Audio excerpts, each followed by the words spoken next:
Tonight's program on how can communities support recovery will be presented by Anna Byberg.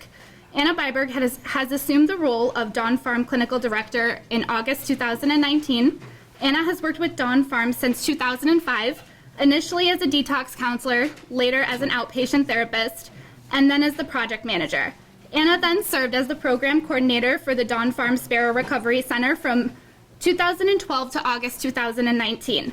Anna has been involved with the tobacco recovery, dialectical behavioral therapy, implementation, motivational interviewing, and other staff development teams at Dawn Farm.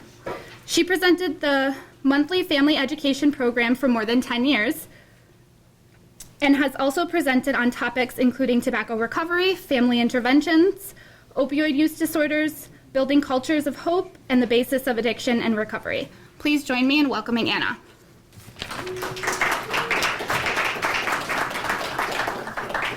Thanks, Alexa. That was a very long introduction. Sorry, everybody. Okay, so today we're going to talk about how communities can support recovery. So here's our agenda for today. We're going to talk very briefly about addiction, just so we're kind of all on the same page when we're thinking about what we're trying to help support when we're trying to create a community that supports recovery. We'll talk about some strategies for individual recovery, a little bit about recovery-oriented systems of care. So that's terminology that you may have heard in your practice or in services that you've received. And a concept called the healing forest, which is one of my very favorite things. So I'm really excited about this. This is the first time that we've presented this topic, so we'll see how it goes, but I really appreciate your feedback. So everybody should, when they came in, have gotten a feedback form. So if you jot some details down, what did you like, what didn't you like, at the end of this, I will be certain to read those, and I appreciate your comments. So our goal is to consider our own communities and how they can support recovery and what role we might be able to play in creating those sorts of communities. And a little bit about me. I work at Dawn Farm, obviously. I'm the clinical director there, and I've worked at Dawn Farm in a lot of different roles for about 15 years. How many people in the audience are people who have or currently do work in the field, working with people with substance use disorders? How many people are currently or have in the past been recipients of services for substance use disorders? Okay. How many of us are interested community members who want to learn how to make our communities more recovery friendly? Hopefully we all raise our hand for that one, right? So that's why we're here. So that's what we're going to be talking about today. So a little bit about addiction. So the terminology changes every few years, and so it gets a little bit confusing, but one thing I've been trying to emphasize every time I speak to people in the community over the past couple of years is this idea that not all substance use is a substance use disorder, and not all substance use disorders are addiction. So those things kind of get blurry and blended together sometimes. So when we're talking about addiction, we're talking about something that's pretty complicated and has lots of different factors that go into it. So this definition comes from the American Society of Addiction Medicine, and they just like a couple months ago, changed what is posted on their website as a definition of addiction, and it's very vague now. It's just like a couple sentences. But this is the short version of the definition that they had previously, and it includes a lot of really important information. So it says that addiction is a primary chronic disease of brain reward, motivation, memory, and related circuitry. Dysfunction in these circuits leads to characteristic biological, psychological, social, and spiritual manifestations. So it impacts people biologically, so on the level of like what's actually happening in my body. Physiologically, so how I'm thinking about it, my thoughts and feelings. Socially, so how is this interacting with my social responsibilities, my family interactions, my peer group, my relationships, and spiritual manifestations. So how is this making me feel as a person? How am I feeling connected to, maybe connected to a higher power, but connected to a higher purpose? Do I feel like I have value as a person? This is reflected in an individual pathology pursuing reward and/or relief by substance use and other behaviors. Addiction is characterized by inability to consistently abstain, so I can't stop when I want to stop, and I can't stay stopped once I do stop. impairments in behavioral control, craving, diminished recognition of significant problems with one's behaviors and interpersonal relationships, and a dysfunctional emotional response. Like other chronic diseases, addiction often involves cycles of relapse and remission. So it doesn't have to, but it can. And without treatment or engagement in recovery activities, addiction is progressive and can result in disability or premature death. So the reason that I read this whole thing, and sorry, it's kind of long, is that it's really complicated. It impacts people in lots of different areas, in different facets of their lives. And so when we're talking about how we help someone in recovery, it's important that we're kind of touching on all of these different things. It's not just the biological, it's not just the psychological, it's just not just the social. It's all of these things kind of working in harmony or together. Okay, this is very blurry, so I'm going to try to explain it a little bit.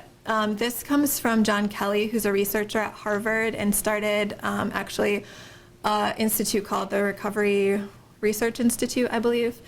And so how this works basically is at the beginning, do I have a pointer on here? Yeah. At the beginning here, this says addiction onset. And he found that it was about 4 or 5 years of trying myself to do something about my addiction before I actually seek formal help. So I know that something's wrong, I recognize that I have a problem, and I'm trying to do all these different things to try to work it out 4 or 5 years before I actually seek professional help. And then over the course of the next 8 years, once I seek that professional help, I'm going to have an average of 4 or 5 treatment episodes. So 4 to 5 treatment episodes over the period of 8 years before I'm able to have 1 year of full sustained remission. So 1 year sober, I pick up my 1 year chip. But it took me 8 years of having some sort of professional intervention before I got to that point. And then it takes another 5 years after I get that 1 year of full sustained remission before my relapse rate drops below 15%. And why that is important is that's like the addiction risk for the general population. So it takes 5 years of sustained remission, or 5 years post my 1 year, so I guess 6 years total of sustained remission before I drop down to having basically the same risk level as anyone in the population for having an addiction issue. So, and 60% of individuals with addiction will get to this point of full sustained remission. So that's the good news, right? Is that most of us, even if we have addiction, are gonna eventually get to sustained remission. What's the bad news in this story though? It takes a really long time, right? For most people, we're looking at close to 20 years from the time of onset of addiction until I get to the point where my risk of return to addiction is low, or the same as the general population. So what that tells us is a couple of things. 1, recovery is possible. 2, it takes a long time. And 3, are there ways that we can help to move that process along a little bit? Is there something that we can do to help make that go a little bit faster, to be more supportive? So then we look at who has the best outcomes for treatment. And the best outcomes typically, or the best outcomes who have good data, are for physician health programs. So these are programs for people in the medical field who have an addiction issue and who enter into what's called a physician health program. So they're receiving treatment and then ongoing recovery support services for usually the course of 5 years. So what do the outcomes for this look like? So this study was done by Robert DuPont, who did a lot of research on this. These numbers are from 2009, and he tracked 904 medical professionals over 16 states. So 904 people is a good sample size, right? It's a lot of people. Over the course of 5 years, and at the end of 5 years, 78% of them had had 0 positive drug screens, so no relapses. Almost 80%, right? That's really high over the course of 5 years for someone entering a program. So that's a really good outcome as far as addiction and recovery goes. So 2009, though, that's been a minute. So there's another researcher named Lisa Merlot who is now researching physician health programs. And a lot of times these programs are called the new paradigm of recovery. So you might hear PHPs, you might hear people refer to it as the new paradigm. But she did a similar study, 5 years again, another big sample size, 702 people, and 75 to 80% of them had 0 positive substance screens. So similar outcomes. This was almost a decade later. So why is it 75 to 80%? One thing that this study measured is how different substances compared in terms of outcomes. So if I was a health professional whose primary drug used was alcohol, how did that compare to someone whose primary drug was an opiate, for example? And so they had 3 groups. One is people who just use alcohol. The second was people who just used opiates. And the third was people who used other drugs that weren't alcohol or opiates. And any guesses at what they found in terms of how those groups compared to each other? All the same, right? No differences. And so that's important too, because we as a community sometimes are like, well, this particular substance, addiction to this substance is harder to treat than addiction to a different substance. And what they find is when people get treatment of adequate duration and intensity and the appropriate wraparound supports, that it doesn't really matter what the substance was, because what we're treating is the addiction. So maybe more importantly than these great numbers, like these outcomes are really good, what kind of treatment do they receive? What does that treatment look like, and how does that compare to the types of treatment that people get who aren't in one of these programs? And what are the active ingredients? So Robert DuPont, again, did that study. That was 2009 when he published those numbers initially. And then he was really interested in what are the active ingredients. So in 2012, so he spent a couple years working on that, and in 2012 came up with this list of the things that were the most important components of the physician health programs that made them effective. So first is 0 tolerance for alcohol and other drug use. And that doesn't mean like if you use alcohol or other drugs, you're gonna get kicked out of the program. That's more that there was an expectation of abstinence. So we're coming into this saying like, we expect you to be abstinent. We know you can be abstinent. That's the goal here. Second is thorough evaluation and patient-focused care. So making sure that everybody who comes into the program does an eval and has like a personalized treatment plan to help them work on whatever it is that they need for their recovery. 3 is a prolonged, frequent, random testing for alcohol and other drugs. So we're going to talk more about that in a minute. 4 is effective use of leverage. So what is important to this person? We can use like motivational interviewing strategies to figure this out, but what's important to this person and how can we leverage that information to make it more likely that they'll follow through with the program? Number 5 is defining and managing relapses. So if a relapse does occur, what do we do about that? How do we treat it? And 6, the goal of lifelong recovery rooted in 12-step fellowships. And that's things like AA and NA. Deborah J. is an author who's written several books about addiction and recovery, and her most recent book is It Takes a Family. And in this book, she talks about 8 essential elements of a good treatment program. And this is a person who has worked in a lot of different treatment centers, who's been doing interventions for the past many years, and who is regularly referring people to treatment programs in the community or all over, like communities all over the place, so all over the United States. And so she's really looking for like, what programs do I feel good about sending somebody to? And so these are her 8 essential elements. Positive rewards and negative consequences, frequent random drug testing, 12-step programs, and abstinence standards. So she kind of blended together 2 of them from the physician health programs. Viable role models and recovery mentors, modified lifestyle, active and sustained monitoring, active management of relapse, and continuing care approach. So not just, I'm going to be in treatment for the duration that I'm in treatment and then you're never going to see me again, but like really making sure that we're helping people over the longer term, and we're maintaining contact with people even after the acute part of treatment. And then in this video, Memo to Self, Kevin McCauley talked about his own elements for that. So people might have heard of the movie Pleasure Unwoven. Anybody? So it's kind of about how addiction works. And then Dr. Kevin McCauley is the person who made that video. And then this is the follow-up video to that. So Memo to Self, Protecting Sobriety with the Science of Safety. And this video is really about how does recovery work and what are the components of that. So both of those are really helpful to watch. They're helpful to watch with clients. They're helpful to watch for if you're a practitioner. So just a little plug for that. And in Memo to Self, he talks about something called the Swiss cheese model. So the idea here is each of those different components of my recovery that I might implement is good, it's helpful, but it's like a slice of cheese. It's insufficient on its own. So if I'm trying to protect myself from something, and this is what I have to protect myself, do I feel super protected?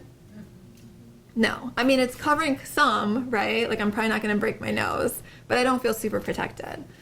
So then if I add another element, right? I add something else. I'm a little bit more protected, right? But I still have some holes. It's not great. And then if I add another element of something, okay, we're getting somewhere now, right? Pretty protected. There's still a hole in here. But the more elements that I can add that are protective factors between the hazard, so between my addiction and myself, the better. Like I don't want anything to be able to get through. So he talks about 10 slices of cheese. So treatment is one of those slices of cheese. Treatment helps some, but if I just go to treatment and don't do anything else, that's not enough. And a therapist, coach, or advocate, that's another slice of cheese. But if I just have that, it's not enough, but I put these together, I'm starting to get somewhere. Recovery residences, things like transitional housing, or just having a safe place to live that is recovery supportive. Mutual support groups, a relapse plan, drug testing, job or school, an addiction medicine specialist, maybe medication, and something called hedonic rehabilitation, which is my very favorite thing. Does anyone know what hedonic rehabilitation is?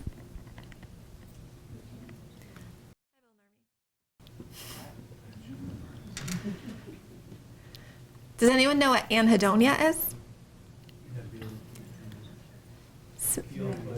Yeah, so like inability to feel pleasure from things that should be pleasurable, right? So hedonic rehabilitation is rebuilding that pleasure center, rebuilding that ability to feel pleasure in activities that should be pleasurable. So what we do for that is try to have fun in recovery. So what are the things that we can do to have fun? Can we play soccer? Can we play kickball? Can we have a euchre tournament? Can we sing songs until we laugh until we nearly pee our pants? Like what can we do to start to like feel that good feeling of pleasure from something that should be pleasurable? And we also, so we've got 3 slices of cheese here. And there's still some holes, so I wouldn't mind adding a couple more pieces. But you can see that even if I've got maybe 5 slices of cheese, I'm going to be mostly protected. So this doesn't necessarily mean that all 10 of these things are things that are going to be mandatory for everyone or helpful for everyone. But the more we have, the more protection that we have. Did anybody notice which 3 things were present in all 3 of those lists?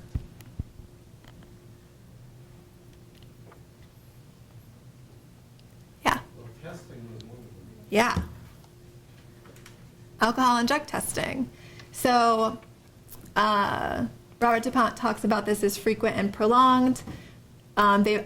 He and Deborah J both talk about it as random. And Kevin McCauley thinks about it in a little bit of a different way because he does something called the parity test. And this is also something that I love and use all the time. So parity test is really thinking about, are we thinking about addiction differently than we would be thinking about any other chronic illness? So for example, if I had diabetes, how often do I check my blood sugar? Yeah, several times a day sometimes, but I do it on a regular schedule. Would I go like a week without checking my blood sugar and then check it randomly to like to try to catch it being too high or too low? No, that doesn't make sense, right? We wouldn't treat diabetes in that way, but we treat addiction in that way. So what he advocates for is frequent and regularly scheduled drug testing. So it's not so much we're trying to catch you doing the wrong thing, but like, let's just make sure that we're still on track. And if we have a positive drug test, that lets us know like something's off track, just like if my blood sugar's out of whack, that lets us know something's off track and we need to make an adjustment somewhere. So we want to do it we have chosen to do it regularly scheduled, not too long in between, because we don't want it to be like regularly scheduled once a month. So we'll do several times a week, but regularly scheduled, so we like know to expect it, and we're just trying to notice if something is out of whack. The second was a relapse plan. So obviously this is not a plan for relapsing. This is a plan for what we're going to do if there is a relapse. So we want to be clear that relapse is not an expectation, that the expectation is abstinence, but that we want to make a plan for what to do. So it's similar to like if my house is on fire and I'm going to make a plan for here's where we would go, here are the animals that I have in the house, here's the checklist of what I would need to do in the event that there was a fire or any other emergency. So it's really what am I going to do in the emergency of a relapse? And I want to think about that when I'm in like my right mind and not have to consider what to do once I'm in a panic. And then the third is some sort of mutual aid participation, a 12-step fellowship, other sort of fellowships, but in some way connection to community. And why this is so important is that no matter how great treatment is, or no matter how long, unless it's like for the rest of my life, which it isn't going to be, but even if I'm like supported and monitored for 5 years, at some point that is going to come to an end, and my recovery is going to be sustained in the community in some way. And it can be like whatever that looks like for me, but in some way in the community, I'm going to get the support that I need in order to continue my recovery process. And so getting connected with that as soon as we can and staying connected with that is really important. So all of this is to build what we call recovery capital. So Bill White, who's a really famous researcher and writer on addiction and recovery issues over the course of many decades, talks about recovery capital as the breadth and depth of internal and external resources that we can draw upon to initiate and sustain recovery. So this is my personal recovery capital, like my own willingness, my perseverance, my family and social relationships, my community as a whole, and that's what we're going to pivot to in a second, and any cultural connections that I can make that make it more likely that I'm going to achieve recovery. One thing that's interesting is someone did a study on what makes treatment, or what makes recovery possible, or like what makes treatment effective. And there are a couple things. One is that the person and the therapist having an expectation that the change is possible, whatever the change is that someone is trying to make. So that accounts for about 15%. The specific techniques, so whether I'm using CBT or motivational interviewing or DBT or some sort of trauma therapy, that accounts for about 15%. About 30% is what they call common factors of therapy, so like the therapeutic alliance, building rapport, things that a therapist or helping professional is going to hopefully do with a client regardless of what sort of treatment modality is used, like that sort of like relationship building and having a therapeutic alliance. And that's about 30%. So one thing that's important is like that is more important than the specific technique. So interesting to note. And then 40% though, so the biggest determinant of outcome is this extra therapeutic change. So historically that has been stuff that like we don't have any control over, right? This person's like their personality characteristics, the environment that they're in, the support that they're able to get in the community. And these things impact the outcome more than participation in therapy, right? 40%. That's a lot.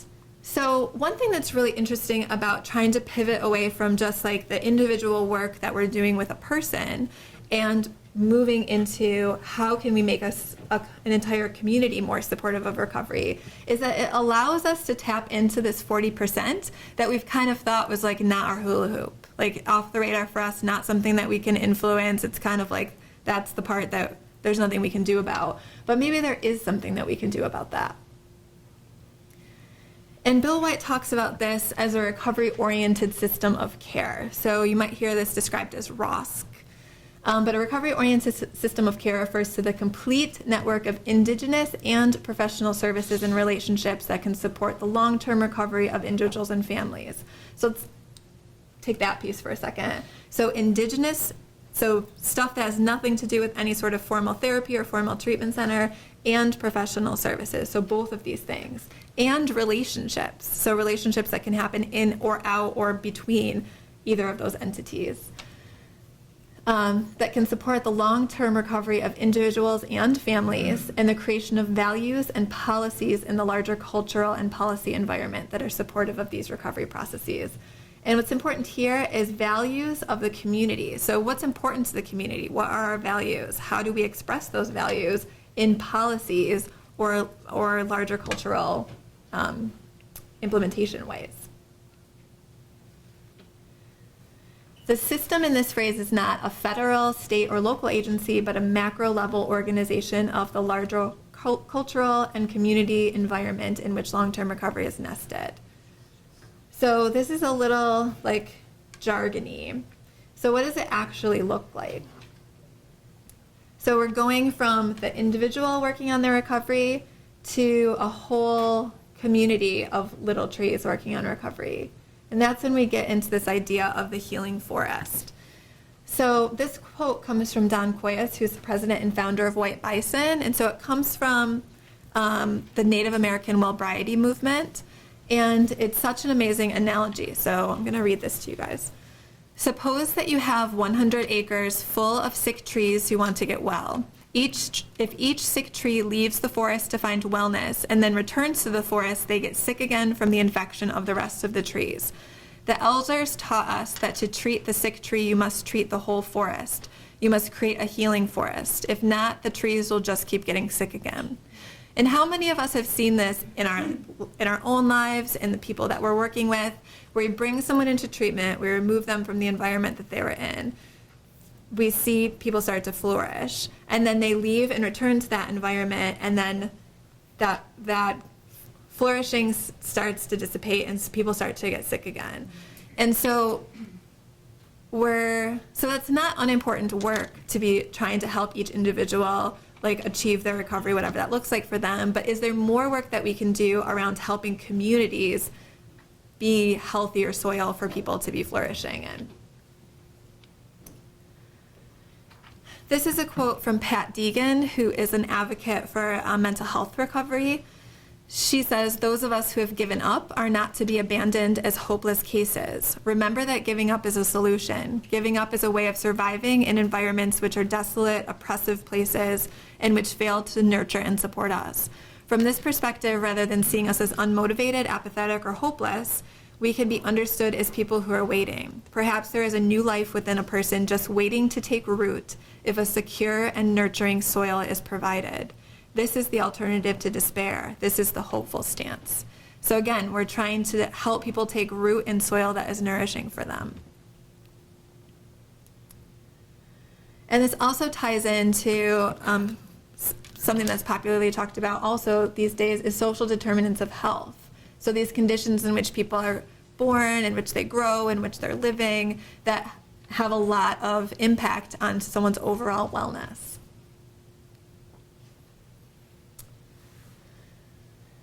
And again, in order for the community to return to vitality and health, the entire community must be part of the self-development and self-determination process.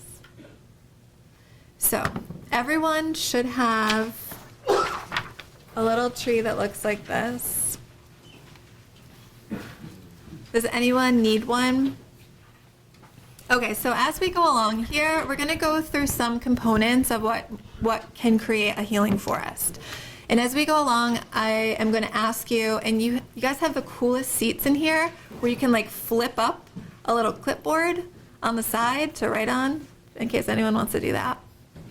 I'm going to ask you as we go along to add some of these topics to your branches, and then to jot little notes about how your community, wherever you live, whether it's the Ypsilanti community or Washtenaw County community or a community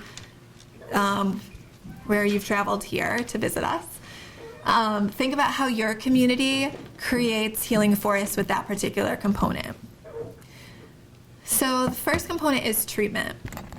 So add treatment to one of your little branches, please. And so what we want to think about here is, do people have access to treatment? Is treatment available? Is treatment at different levels of care available?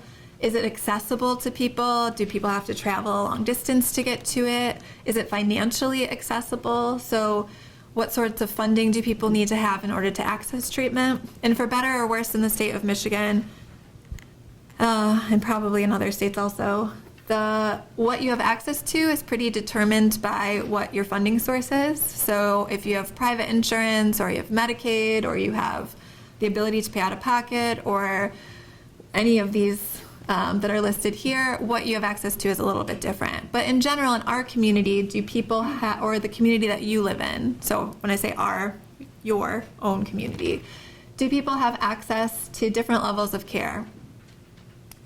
And so for people who have private insurance, you might have a insurance card that looks something like that maybe, and on the back of the card you may have a number for mental health or SUD services. And if you don't have any insurance or have Medicaid or a Healthy Michigan plan, you can call one of what's called a PIHP in the state of Michigan, and they can help direct you to treatment services. So this is just a map of the different PIHPs in Michigan. And these are all the ASAM levels of care. So again, from the American Society of Addiction Medicine, there's lots of different ways that we might help someone with an SUD. So if we only have one type of treatment available in the community, then anyone who needs help in the community is going to get that one type of treatment, right? So we want to make sure that there's some diversification of the type of treatment, because not everybody needs the same thing. So sometimes people need early intervention or a lower intensity outpatient service. Sometimes people need to be in a hospital setting where they're monitored by doctors or nurses, or anything in between. We want to make sure people have access to opioid treatment services, so medications for opioid use disorders, and have access to different levels of detox service, if that's the thing that they're interested in and that's going to be helpful to them. Okay, I have a little video. This video is about our Spera Recovery Center. So this is the Dawn Farm Spera Recovery Center, which is located in downtown Ann Arbor. It is our detox, short-term residential treatment, basically, and lots of case management and recovery support. I was addicted to heroin. I remember when I first got here, I said this out loud to people. I said, I can't believe this place exists. I came to Spera with a set of clothes, you know. Spera kind of set me on my 2 feet and gave me the little nudge to meet people in the community. It did a lot of things for me that I couldn't have done for myself at that point. And then after I left Spera, and for years I've come back here to support clients. What we're really measuring is engagement with the recovering community. So that's Dawn Farm's mission. We're taking people every single day while they're here to meetings and activities in the community. There are people that we're inviting to come here to volunteer. I mean, it meshes completely. We wouldn't survive without the volunteers. The people want to come here and they want to help. It's like a mutualistic relationship, Spera and the community. This town is based around that, and the stigma of addiction is not so prevalent here. Even the employers, recovery friendly, they hire people that's in recovery. And in the absence of that, we couldn't do what we do. So we're not a medical detox, we're a social detox. So really we're providing a safe and structured atmosphere for people to be detoxing.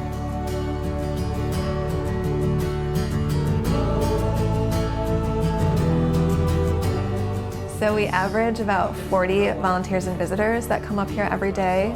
I would say 99.9% of our volunteers are in the recovery community. So while they're here doing work, they're also talking to the clients. They're like, hey, I was here, 2 years ago, and this is where I struggled, and this was what helped me. The quickest, the most effective way to reach an addict is, another addict.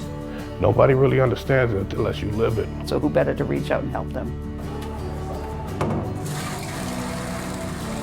I used to spend a lot of time here washing dishes. When you were here as long as I was every day, there wasn't a whole lot else to do. In 2011, I was sentenced on my second DUI offense. And one of the things that I was told to do was get a job or do community service. So I basically spent a 40-hour work week here.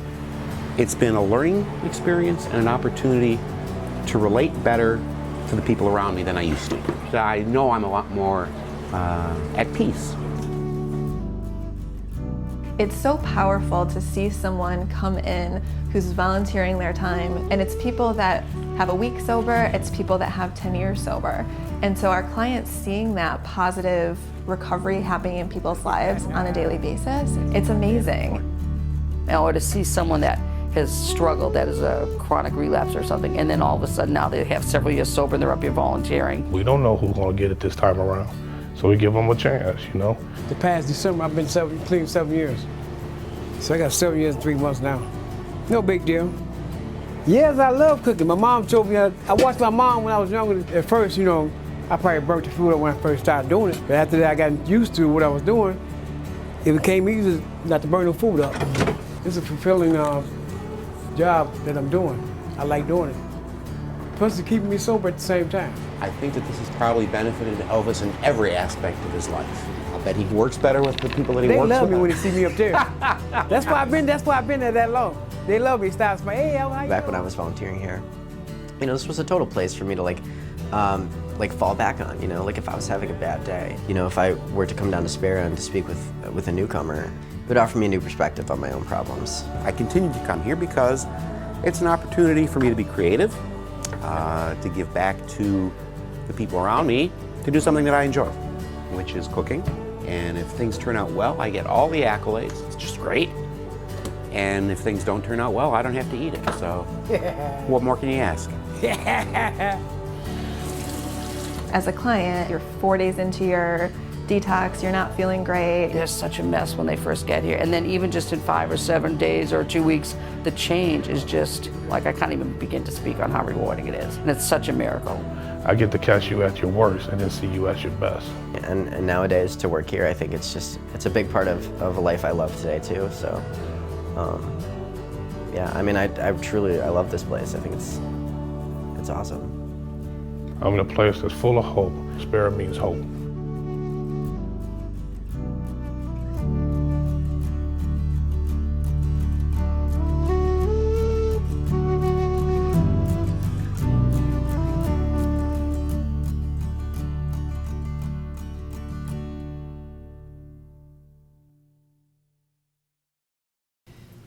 Okay, so treatment doesn't necessarily have to look like Sparrow. That just is to give you an example. But take a minute on your next to your little treatment branch to jot down what treatment looks like in your community or what is available, or your thoughts about what that looks like.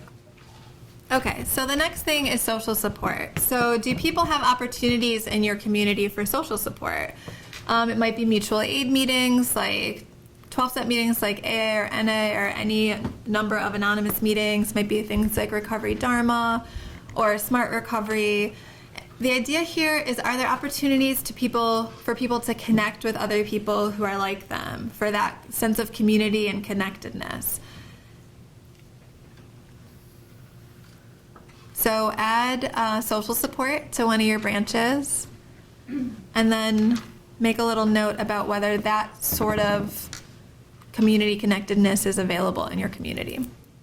Okay, our next branch is housing. So is housing accessible to people? Is it safe? And so is it like safe in lots of different ways, but especially is it recovery safe? So is it available in places where there's a reasonable expectation that you won't encounter drugs or alcohol? Is it affordable? Is it accessible? One thing we struggle with a lot in Washtenaw County is if you have a felony conviction on your record, it's hard to find somewhere to rent. It's hard to find an apartment. It's hard to find somewhere to live. Is there availability of supportive housing, like transitional housing or three-quarter housing or halfway housing or something like that? And is housing that is affordable and accessible in close proximity to other recovery activities? So is it possible for me to find somewhere to live that's close to my outpatient groups or close to the community support meetings that I go to. So take a minute to jot any notes that you have about housing in your community. So we have a program at Dawn Farm called, well, we have a big transitional housing program. We have about 185 beds of transitional housing in Washtenaw County, mostly in Ann Arbor and a little bit in Ypsi. And we have a program called Strong Roots, which is for parents, usually moms, but not always, who have small children. And so how this program started is we also offer long-term residential treatment, so people can stay in treatment. Treatment's technically 2 to 6 months, but most people stay in long-term residential treatment for 3 or 4 months. And people can come into treatment who are pregnant. And so what happens sometimes is that someone comes into treatment and they're pregnant and they have their child while they're in treatment, and then they can be in treatment with their baby. And most people who leave residential treatment are recommended to continue in transitional housing. And so for women who had a baby when they were in treatment, we didn't have transitional housing that they could move into. So that's how the Strong Roots program started, is having transitional units that were designated for moms getting out of treatment with their babies. Over the years, it has expanded into not just women in that situation and not just women, but anybody who wants to come into transitional housing with a minor child. So it's something that people can apply for if you're interested. I can give you more information. But as a part of this program, or in conjunction with it, we do a parenting group once a week. And it's at our employment center, and there's a whiteboard in there. And one day when we first started the group part of it, we had a woman who was in Strong Roots housing with her 2 kids. And we walked in to the location where the parenting group had been the night before for a meeting in the morning, and we found this drawing on the wall, or on the whiteboard. So the way that this transitional housing location works is it's 3 apartment buildings, and each apartment building has 8 apartments in it. So this is the apartment building. This is them returning to the apartment building.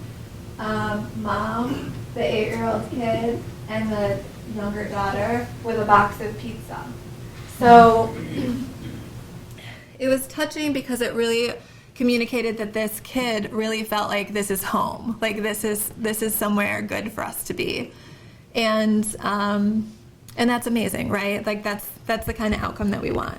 So again, not that every community needs to have transitional housing or transitional housing that is available for parents and their kids, but in your community, what sorts of options for housing do people have? And maybe whatever options are different or better or whatever, but what kinds of options do people have for housing in your community?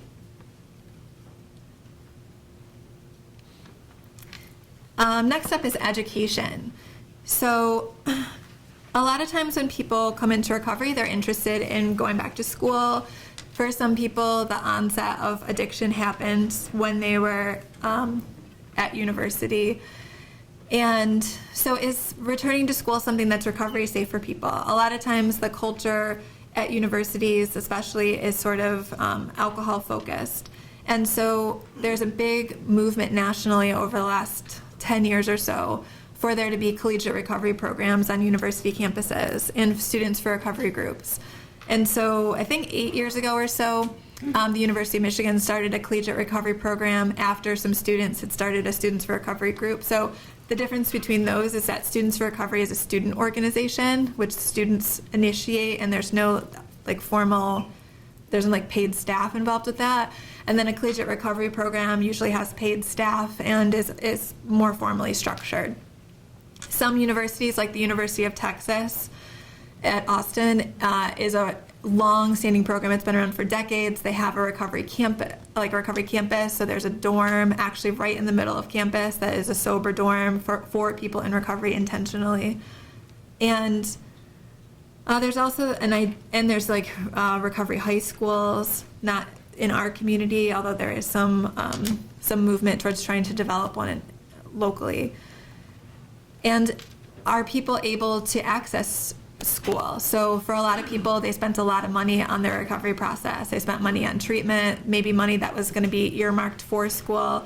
And so is there some sort of financial support to help people who are trying to come into recovery? And what you hear a lot with that is this idea that we shouldn't have to choose between our recovery and our education. We should be able to have our health and still go to school. Those things shouldn't be mutually exclusive. And we have, as I mentioned, a collegiate recovery program at the University of Michigan, so we're gonna watch a little video about that. It's an honorable life that we don't talk about. And it's a life, I think, to be celebrated, and that the people that have the strength to live that kind of life ought to be celebrated. And what the students here have to do, in the midst of all the other things that are going on, choose something different and then honor the choice that they made. To me, that is noble living, that's intentional living, that's a self-examined life. It's all the stuff we claim in higher ed we are about. We've got students living it every day. People would try to introduce recovery to me and the 12 steps, but I never really knew it was possible for a student to get it. Ann Arbor community is kind of intertwined with the U of M community, which is great because, I started getting sober in Ann Arbor. Through meetings and through talking with people is when I found out about CRP. When I decided I was coming to graduate school at U of M, I was looking for some kind of continuity to, in my recovery. And in my interview, I met with Tim Kallenbach, who said, "Have you heard about the Collegiate Recovery Program, and do you know Matt Statman, who's the director?" A lot of what I do is meet individually with students and talk about how it's going with their recovery, what kind of obstacles they might be having, connecting them with resources on campus or off campus. It just sort of would make things, kind of bring some peace and serenity back into my life. That's great. People are great. CRP in general is just a nice place to be because we're all happy. CRP and Matt taught me that you can have fun. There's many other ways to have fun. It's not just about drinking and drugging. But the kind of fun that is this genuine, authentic fun that you want to remember, that you grow in, that is the kind of fun. And I think not only for the students who are in the Collegiate Recovery Program, but the example it shows to the rest of the community. And to show people that, we aren't that different. We just have fun and we don't have to drink or use to do it. Recovery, whether you're on a college campus or not, is best supported by peers. And so what we are primarily trying to do is create a space and an environment where students can meet each other, support each other, and do what people in recovery do together. So I come to CRP every single week, or at least I try to. They're friends that truly care about your well-being and how you're doing. And if there's something bothering you, they're like, "David, are you okay? Are you really okay?" And to process some of the things that you're dealing with and the stressful things really helps you kind of move along and towards the goal. Our job is to try to create this environment where students can do their best work. And those external forces that get in the way of that, it's our job then to minimize those. I could just relate to people that were going through the same thing, staying sober and living recovery on campus. And honestly, being in recovery as a student, it gives me this extra drive that I never had before. I need to be looking forward to something and also having something to achieve. If what students in recovery or people in recovery do every day around intentionality, around purposefulness, around choice and responsibility, if the rest of the world, half the world, 1/3 of the world was doing that, we would actually be living in a different kind of world. If I can in any way be involved in the collegiate recovery program, wherever I end up, that would be kind of a dream come true. CRP is nice just because we're all the same in multiple aspects of life. And honestly, we're probably the best students at the University of Michigan. And you are absolutely 100% supported when you're ready.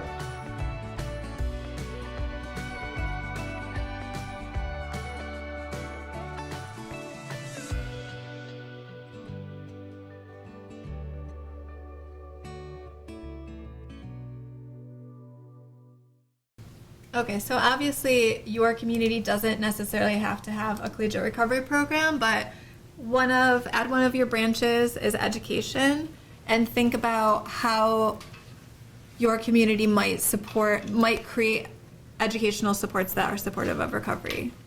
Okay, our next tree branch is transportation, and I understand we're probably running out of tree branches, but make it work, you guys. So do we have public transportation? Is it accessible and safe for people to walk or to ride their bike? Is it super expensive to take the bus? Is it super expensive to get car insurance? Is it super expensive to buy a vehicle? So how accessible do we make it for people to get around from thing to thing, to get from their home to their job, to their recovery activities, to their recreational activities? What does that look like for our community? So take a minute to think about that and jot a couple notes. Oh yeah, thank you for mentioning that. So there is at Eastern Students for Recovery group, and at Washtenaw now there's a Students for Recovery group too. And the Students for Recovery at Washtenaw is actually having an open house soon. Does anyone remember, does anyone know the date of the SFR open house at Washtenaw?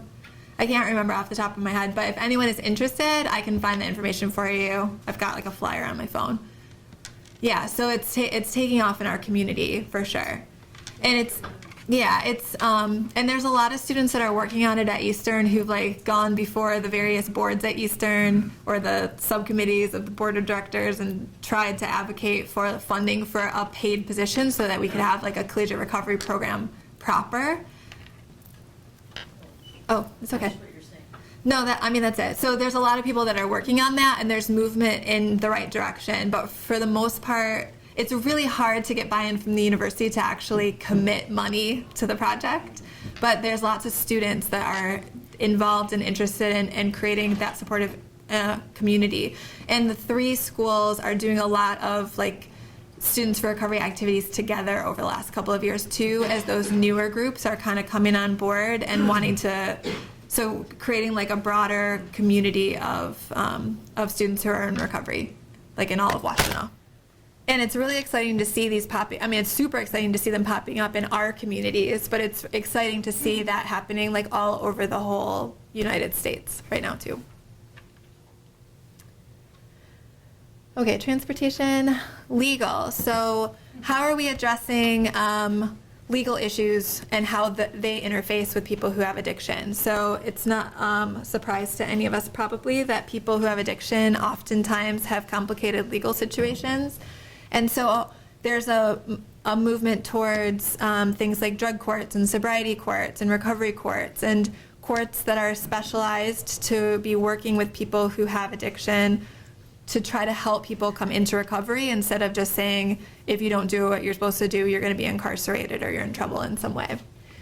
Also diversion programs. So are there ways that we can catch someone before they even end up in jail and help them get connected with a recovery program instead of incarceration?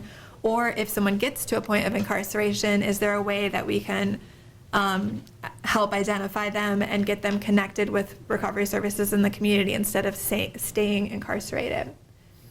There's also an online program called Court Innovations that is it started in Washtenaw County, but it's trying to grow to other counties too, where you can address warrants or friend of the court stuff online instead of having to present in person, because presenting in person sometimes is a barrier for people if they have transportation issues or aren't able to get time off work or things like that. Or if they're not sure what documents they need, they can go online and see exactly what they need and then upload it to the website instead of having to go in person. So there's lots of different legal related things that can make things a little bit easier for people who are in recovery. So add legal to one of your branches and take a minute to jot any notes about what legal support for recovery might look like in your community. Okay, our next branch is recreation. This is where you have to get creative and draw your own branch or find a little branch in there somewhere. So this ties into hedonic rehabilitation too. Like, how do we start to have fun in recovery? What options are there for people? There is a program called the Phoenix that is like a gym for people who are in recovery. So all you have to do is be a person in recovery, and then you can just go to this gym. I think the closest in Michigan is in Lansing, Grand Rapids. But we don't have any local to Washtenaw County. There's a street soccer program in Washtenaw County that we participate in, and Fan's been really helpful with this. So there are yoga for recovery and exercise for recovery programs that are available to people in Washtenaw County. And I just saw that a gym in Detroit is having like a free day for anyone in recovery in Detroit. So I think it's Saturday mornings at 11 or something, but you can go to the gym if you're in recovery. It doesn't cost you anything. Because sometimes those things are really expensive, and that might be a barrier. So helping people who are in recovery try to get more involved in things. And like these recreational activities don't necessarily have to be like sports or like athletic inspired, but like at Sparrow we have once a week a group called Knittervention, where anyone can come in and you just learn how to knit, or you practice knitting things, or if you're a good knitter, you consult with other people about their knitting projects and how do I do this sleeve, or I'm not sure about how to transition this to this. So it can kind of be, whatever your interests are, there is probably a group of people who are also interested in that, who are in recovery, and trying to get connected with them, it can be really helpful. So take a minute to think about what recreational activities for people in recovery might exist in your community. And employment. So this is a big one. So there are a couple of places around the country that intentionally and only really hire people who are in recovery. One of my favorite programs in the whole wide world is a place called Homeboy Industries in LA. And it is all people, it's not necessarily just specifically about addiction recovery, but it's all ex-gang members. And it started as a school. So a lot of these kids couldn't get enrolled in schools because the schools wouldn't admit them because they had been expelled, or they had legal histories, or they're in some way they were perceived as too dangerous. So they started a school, and then people would get out of school and need a job, and it was really hard for people to get jobs, especially people that might have face tattoos or gang tattoos or other sort of identifiable markers that make people sort of intimidated by them. And so Homeboy Industries started a whole bunch of businesses that employ exclusively people who are former gang members and have lots of wraparound supportive services. So one of these days I'm going to get out to LA to visit them. But there's also a place called Spiritual Soldiers in Windsor that is a coffee shop that just hires people who are in recovery. And here in Ann Arbor, we have an initiative called Recovery is Good Business. So the idea here is to spotlight and support businesses that will intentionally hire people who are in recovery. It's a really positive experience for people to be able to be really forthcoming about their recovery status when they go for an interview, to be able to explain just directly and honestly why they might have gaps in their resume, why their work history might not look so great, why they need to leave at a certain time on a certain day because they have outpatient group, for example, why they may prefer not to handle alcohol because of their recovery status. So that's something that is growing a lot, and we feel really excited about. So one more video, everybody. We're going to watch a video about recovery is good business. Oh, and one more thing about this. So you'll know in Washtenaw County if there is a recovery is good business because in the window there will be this little sticker that says recovery is good business. So it's written in yellow. It's more legible than this when you see it in real life, but it'll be in yellow cursive, recovery is good business.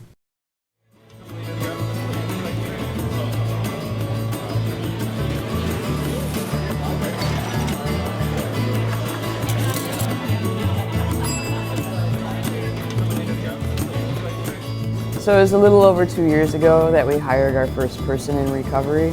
This bright young man came in looking for work, and we hired him, and then, through the course of getting to know him, learned that he was in recovery. Oh, I love this song. I didn't want to hide what was going on in my life. I didn't want to work for an employer who wouldn't hire me because of that, I guess. Another thing that's been incredible about working here is how much Phyllis appreciates our journey. Well, like I couldn't do what I'm doing now, getting my life back on track, moving forward, and supporting myself meanwhile, right, while full-time classes without an employer who understands that. I just couldn't do it. We make business decisions that are going to be good for us. And the track record that we've had from hiring and maintaining people who are in recovery has been excellent. Their job is directly connected with improving their lives. People in recovery, in my experience that I've seen, like they work hard, they work harder. They're willing to go to any lengths to stay sober, and part of their sobriety is contingent on having the stability of a good job. It's like shifting the desire to do something destructive to something constructive, then they excel. I like when it's chaotic. It's almost meditative. Sometimes we like to get as much food in the window as we can and hit them with like a quadruple ding, and then they think we're kidding until they come around the corner and see all the food. His technique now is flawless. One of the biggest things was I was completely honest during my interview about what I can work. You know, I can't work past 4, I can do 1 night a week.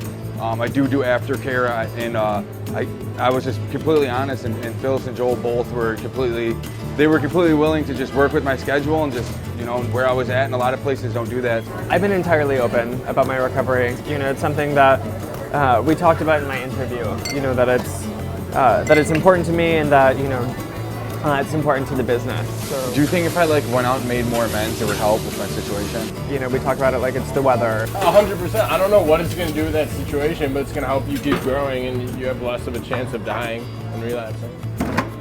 That's for sure.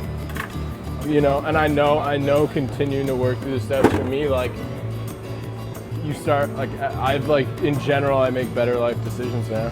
It's not only a matter of being open to hiring people who are just out of treatment or still in treatment. We actively seek them out. It gives this place a sense of having a purpose that's more than just making awesome food and being here for our customers. I've been working here approximately a little over a year, I'd say, and I've been sober for 1.5 years. And these are pasties. These are not to be confused with pasties. I had no idea Nigel was such a natural showman and comedian and commentator. I learn new things about him all the time. Hidden talents.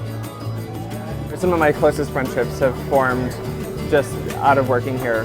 Both people in recovery and people who are not in the recovery program and community. It's very much like a family. Phyllis has become one of my best friends. There's a lot of love. There are customers like us too. I heart the lunchroom. Being in a place where everyone is happy and helping each other and understanding and seeking something better, that helps me all the time in my recovery because it brings me closer to positivity. Yeah, I never show up hungover or high. I was just saying it's been an honor getting to train Nate. You know, when he first started working here, he didn't really know what a knife was, like how to, you know, turn on a stove, and so it's been an honor watching him grow and getting to be a part of that.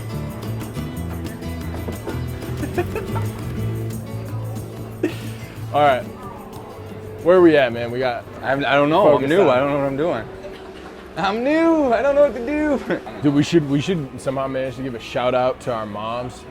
I'd like to give a shout out to my moms. She's a wonderful woman. I want to shout out Queen Latifah. The last time anybody gives me a mic.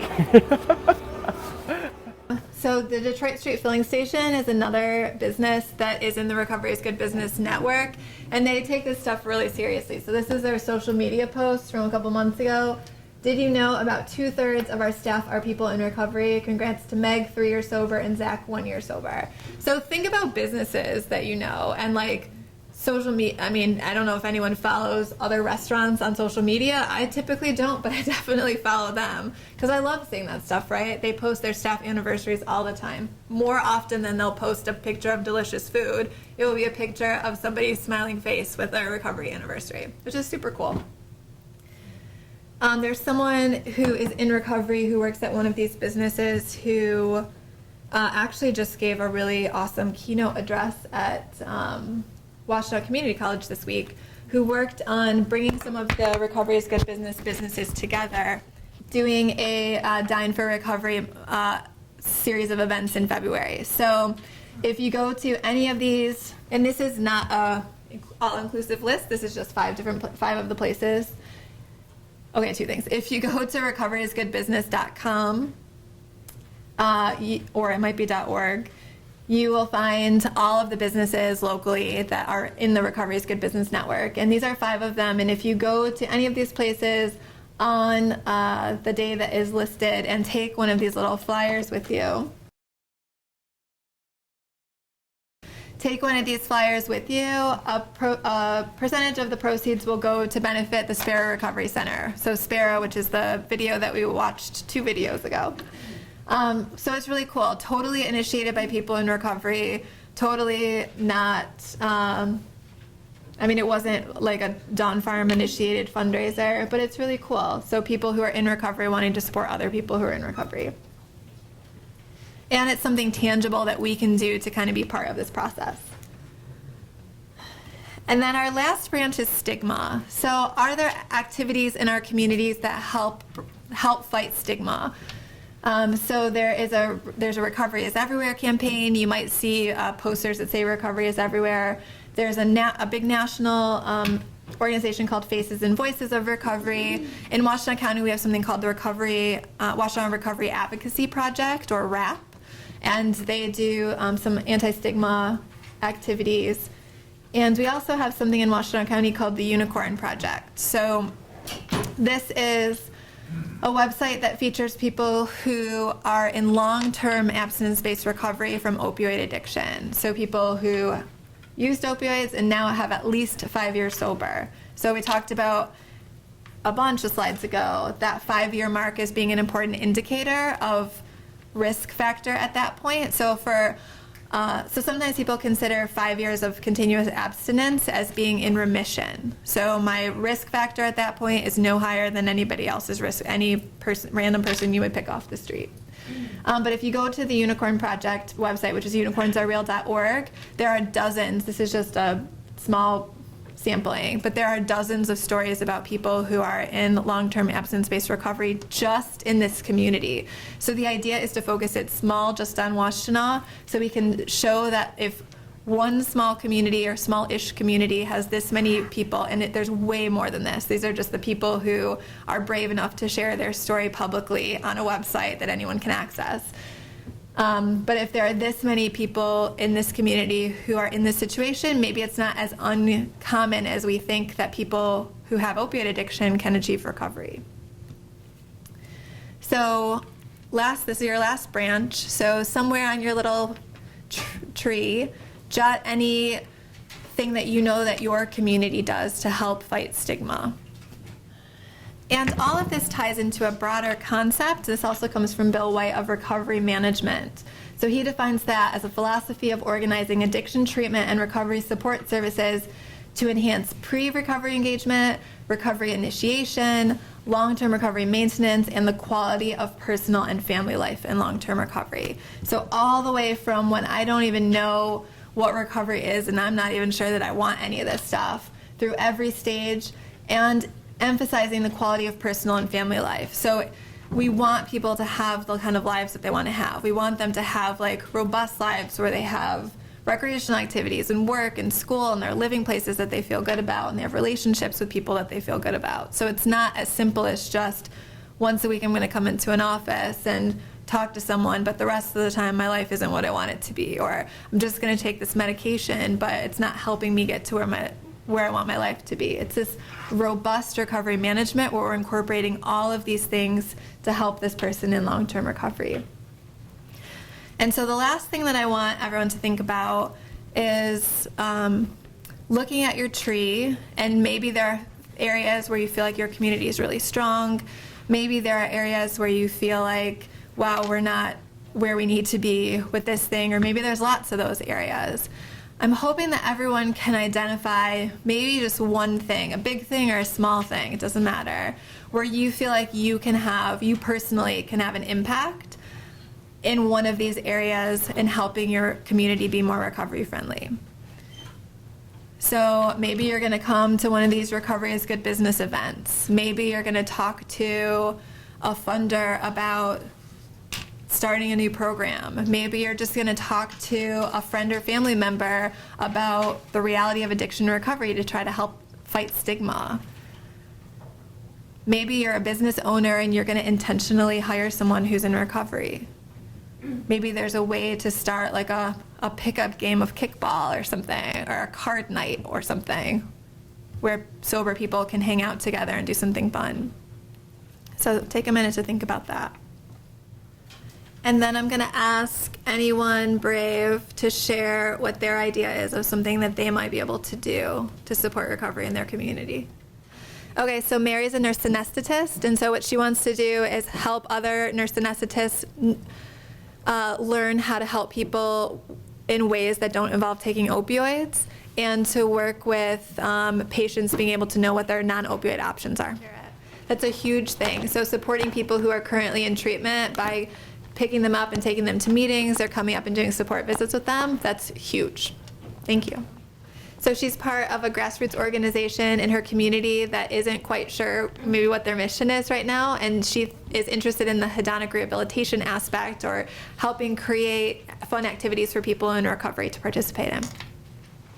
Okay, so take your trees with you, think about them. Remember, recovery is good business, and I have some cards in case anyone wants to get in touch with me. Thanks everyone for coming.